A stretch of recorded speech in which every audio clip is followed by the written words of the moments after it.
ठीक है। तो देखो है ना, ये एक और अनदर क्वेश्चन है, किस पे बेस है हमारे, वही सुपरपोजिशन प्रिंसिपल के ऊपर। वो इक्विलेटरल ट्राइंगल है, इक्विलेटरल ट्राइंगल जिसके हर एक वर्टाइसिस पे क्या रखा है, प्लस क्यू। हर एक वर्टाइसिस पे प्लस क्यू रखा है, और उस इक्विलेटरल ट्राइंगल की साइड जो है वो क्या है बेटा, एल है। हमें क्या निकालना है, determine the magnitude and nature of charge, जिसे कहाँ पर रख रहे हैं अपन, उसके सेंटर पर रख रहे हैं, जो सेंट्रोइड लिखा हुआ है सेंटर पर रख रहे हैं। कंडीशन क्या दी है उसको निकालने के लिए, कि जो सिस्टम है वो काय में होगा, इक्विलिब्रियम। अगर हम जब भी इक्विलिब्रियम की बात करेंगे बेटा, तो इक्विलिब्रियम का मतलब क्या होगा, इक्विलिब्रियम का मतलब हमारा होता है सिंपल सा, एफ नेट जो होगा वो काय के बराबर होगा बेटा, जीरो के बराबर। Net force of on any charge is equals to zero. अब ये बात बोल दी ना कि किसी भी चार्ज के ऊपर नेट फोर्स हमारा क्या आना चाहिए, जीरो आना चाहिए। तो सबसे पहले अपन क्या बना लेते हैं, डायग्राम। ये इक्विलेटरल ट्राइंगल, ठीक है। यहाँ पर भी प्लस क्यू, इधर मत रखो, थोड़ा सीधे में रख दो, है ना, प्लस क्यू इधर, प्लस क्यू इधर भी। अब इनके नाम दे दो, ये ए, ये बी और ये सी। अब क्या बोल रहा है, इसके जस्ट सेंटर पर बेटा, कहाँ पर, जस्ट सेंटर पर। जस्ट सेंटर पे कौन सा चार्ज रख रहे हैं अपन, सपोज करके क्यू। इस क्यू का ही नेचर और इस क्यू का ही क्या फाइंड करना है हमको, मैग्नीट्यूड फाइंड करना है। तो हम क्या लिख देंगे बेटा, let we placed a charge capital Q on the centroid of triangle।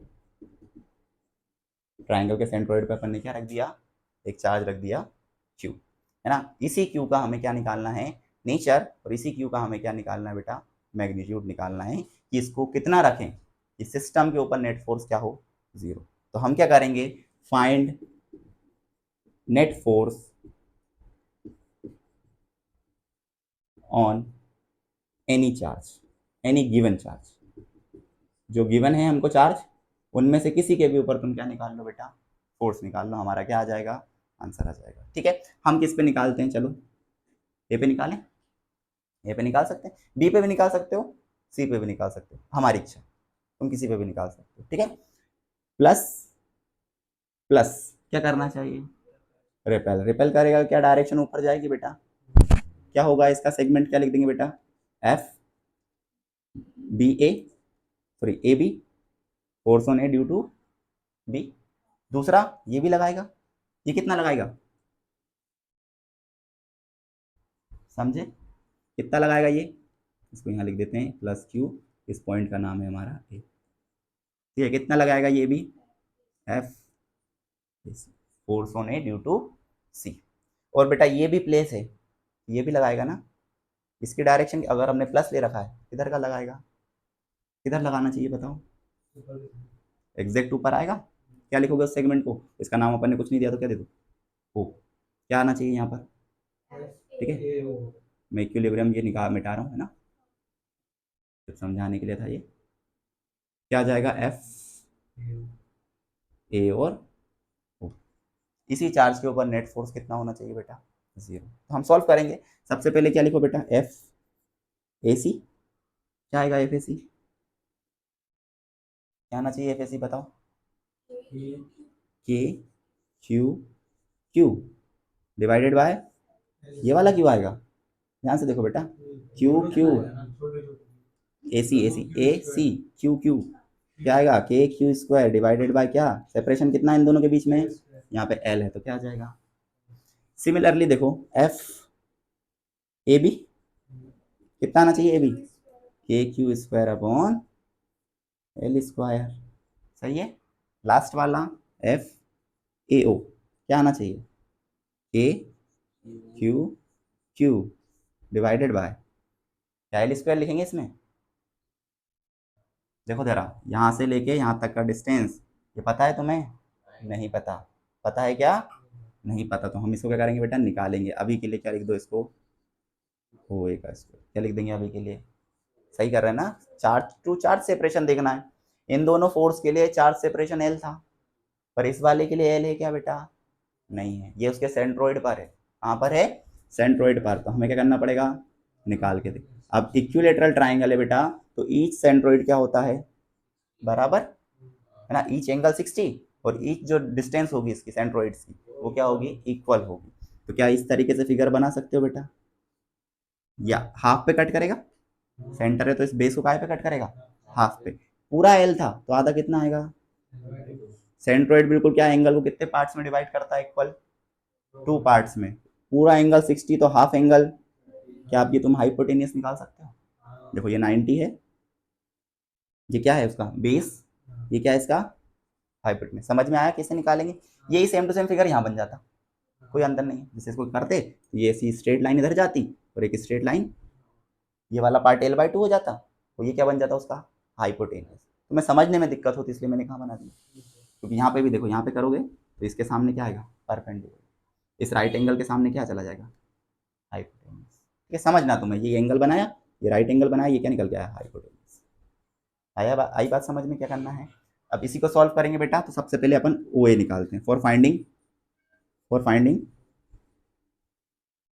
OA, हमें OA की डिस्टेंस फाइंड करना है। क्या यूज करेंगे, अप्लाइंग ट्रिग्नोमेट्री। क्या यूज करेंगे बेटा, अप्लाइंग ट्रिग्नोमेट्री ना, पिछले वाले में आइडिया दिया था वो इसमें करना है, अप्लाइंग ट्रिग्नोमेट्री।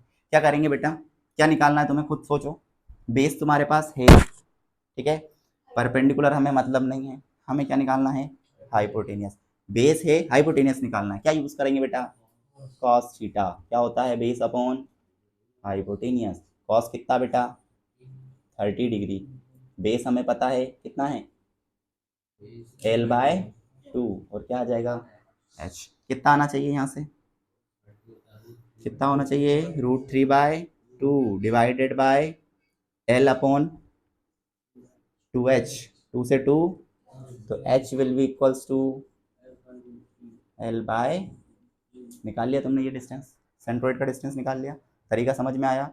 इक्विलेटरल ट्राइंगल में डायरेक्ट याद भी रख सकते हो, किसी भी वर्टाइस से सेंटर का डिस्टेंस कितना होता है, L/√3। Distance from the vertices to the centre is equals to L/√3। ठीक है, अगर अगली बार कभी क्वेश्चन आए तो डायरेक्ट तुम ये मेथड तुम्हारा बच जाएगा। ठीक है, ये नहीं लगाना पड़ेगा हमें, है। अब देखो आगे सॉल्व करें, इसको लिखो। अब हमने निकाल लिया L/3, कितना आना चाहिए यहाँ पे लिख देते हैं, FAO कितना आएगा बेटा, FAO कितना आएगा, ये रहा KQ डिवाइडेड बाय OA की जगह क्या आ जाएगा, L/√3 का whole square which is equals to √3 का होल स्क्वायर करोगे अपोन के अपोन में तो कहाँ चले जाएगा, ऊपर जाएगा बेटा। तो ये हमारा बन गया। अब देखो तीनों की डायरेक्शन क्या है, अलग अलग, तीनों की डायरेक्शन क्या है, अलग अलग। पर एक चीज ध्यान से समझो, एक तो मैं पॉइंट भी बताया था मैंने, ये और ये दोनों का मैग्नीट्यूड क्या है बेटा, सेम है। मैग्नीट्यूड सेम होगा नहीं, मैग्नीट्यूड से सम नहीं करते बेटा, डायरेक्शन से सम करते हैं। मैग्नीट्यूड क्या है, सेम। अब तुम थोड़ा सा दिमाग लगाओ, याद करो, जब भी मैग्नीट्यूड सेम होता था तो इसका रिजल्टेंट जस्ट कहाँ आता था, बीच में। याद आया, अगर हमारा 90 डिग्री का एंगल है दो के बीच में, अभी थोड़ी देर पहले करा था अपन ने यहाँ, अगर 90 डिग्री का एंगल है दो के बीच में तो उसका रिजल्टेंट कहाँ आता है, 45 पर। तो यहाँ देखो, एक इधर है, दूसरा इन दोनों के बीच में एंगल कितना है, वर्टिकल अपोजिट, मतलब नीचे 60 तो ऊपर भी, किस किस की बात कर रहे हैं, इसकी और इसकी। यहाँ पे भी डायग्राम में भी वही देखना बेटा, FAC और FAB दोनों के बीच में एंगल कितना निकला, तो इसका रिजल्टेंट जस्ट कहाँ आने वाला है, जहां पर पहले से कौन प्रेजेंट है, हमारा FAO प्रेजेंट, जो पहले से क्या प्रेजेंट है वहां पर, FAO प्रेजेंट। हम एक और प्रेजेंट करवा देते हैं जिसका नाम मैं सपोज यहाँ पे दे रहा हूँ F1। क्या नाम दे दे रहा हूँ, F1। F1 क्या है, ठीक है, F1 is FAC plus FAB, यही है ना, FAC प्लस F, ये हमारा क्या है, F1। एंगल कितना है इन दोनों के बीच में, 60 डिग्री। कितना है एंगल, यहाँ पे लिख देंगे theta will be equals to, और ये दोनों चीजें क्या है हमारी, बराबर। तो एफ नेट कितना आएगा बेटा, निकाल के देखो, तुम्हारा आंसर खुद ब खुद सही आएगा। अच्छा सॉरी, आंसर निकाल के देखेंगे इसमें कितना आएगा, करेक्ट सॉल्व अपन। हम एंगल भी निकाल लेंगे बाद में, तो बात बोली ना मैंने कि हाफ पे आएगा, हम उसको निकाल के देख लेंगे।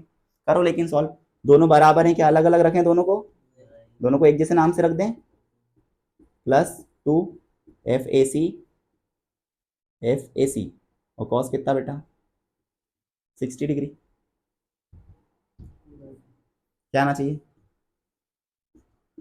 सब बराबर, सब में से क्या कॉमन ले लो, रूट के बाहर आ जाएगा। यहाँ क्या बचेगा बेटा 1, यहाँ क्या बचेगा, और यहाँ क्या बचेगा इंटू 1/2 से 2, 1 + 1 + 1, F net will be equals to √3 times of F A C. F A आया समझ में कैसे निकालना है। अब इसके रिजल्टेंट एंगल के लिए क्या करेंगे बेटा, रिजल्टेंट एंगल के लिए क्या निकालेंगे अपन, टेन अल्फा, थीटा 60 है, क्या रखेंगे बताओ, एफ क्या रखेंगे बेटा ऊपर, बी किसको लिया अपन ने, ए बी वाले को, ए बी, फिर sine divided by F A C, A C को भी ए बी रख दूं, प्लस एफ ए बी, कितना आ जाएगा, करो इसको सॉल्व, करो इसको सॉल्व, कितना आना चाहिए, टेन अल्फा, कितना आना चाहिए बेटा, दोनों में से कॉमन लो, एफ ए बी, ये कितना होता है √3/2, ये कितना होगा 1 +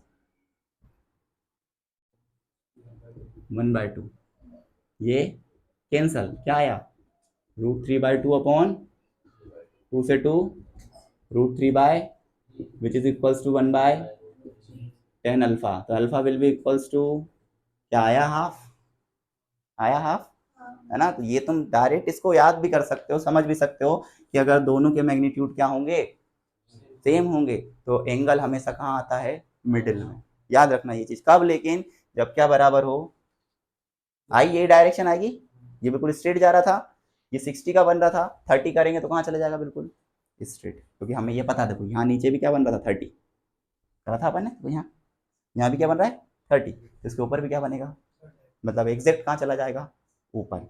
हमें क्या कंडीशन दी है, एफ नेट कितना होना चाहिए बेटा, फ्रॉम क्वेश्चन, फ्रॉम क्या बेटा क्वेश्चन, फ्रॉम क्वेश्चन से हमें क्या पता है कि एफ नेट कितने के बराबर होना चाहिए। अब हमने देखो नेट फोर्स निकाल लिया है, तो नेट फोर्स के बाद अपन इन दोनों को क्या कर सकते हैं, रिमूव।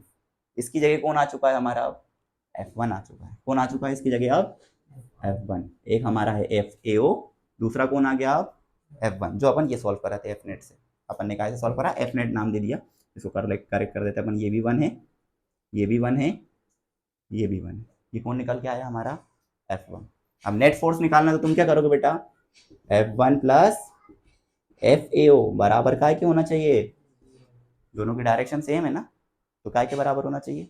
प्लस क्यों लगाया समझ रहे हो, क्योंकि दोनों की डायरेक्शन क्या है, अगर तुम्हें एग्जामिनर -Q चार्ज रखवाता यहाँ पर, तो इसकी डायरेक्शन नीचे आ जाती, तो फिर यहाँ क्या लगाते, माइनस, क्योंकि एक अपवर्ड होता तो दूसरा कहाँ आता, बात समझे, ठीक है। चलो करो, F1 कितनी है, वैल्यू F1 की कहीं निकाली थी ना अपन ने, ये रहा है ना, यही है ना F1, ठीक है। तो क्या लिखेंगे बेटा, √3 FAB कितने के बराबर, ये रहा, या ये रहा, कोई सा भी लिख दो, क्या लिखेंगे, KQ² डिवाइडेड बाय FAO की वैल्यू, ये अपन ने यहाँ निकाली कहीं, लिख दें, क्या है 3KQQ divided by will be equals to, पूरा सेगमेंट रखना अपन को 0 तक।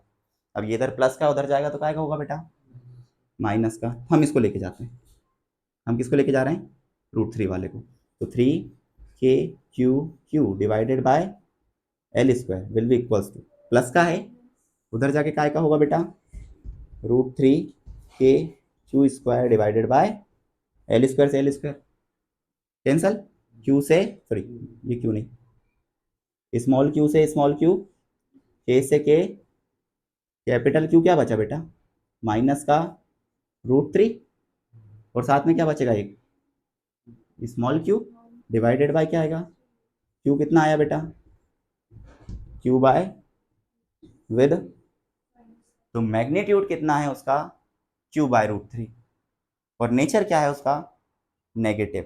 ये सिस्टम इक्विलिब्रियम में कब होगा, जब इस q की जगह अपन क्या प्लेस करेंगे बेटा, माइनस का q/√3, तब ये सिस्टम काहे में होगा, इक्विलिब्रियम में होगा। समझे बात को। अब ऐसा कोई दूसरा क्वेश्चन आएगा कर लोगे, गड़बड़ तो नहीं होगी। ठीक है, यही इसका फोर्स का कॉन्सेप्ट है, यहीं तक के इसमें क्वेश्चन आते हैं। सेम टू सेम जो फोर्स में सिखाया वही चीज़ काय में होगी, इलेक्ट्रिक फील्ड में काय में होगी। बस यहाँ पे 2 चार्ज आ रहे हैं ना साथ में, वहाँ पे केवल कितना चार्ज आएगा, वहाँ पे दूसरा चार्ज नहीं आता, क्यू स्क्वायर नहीं होता, वहाँ सिर्फ क्या होगा, क्यू होगा। ठीक है, तो ये हमारा इसका दूसरा क्वेश्चन।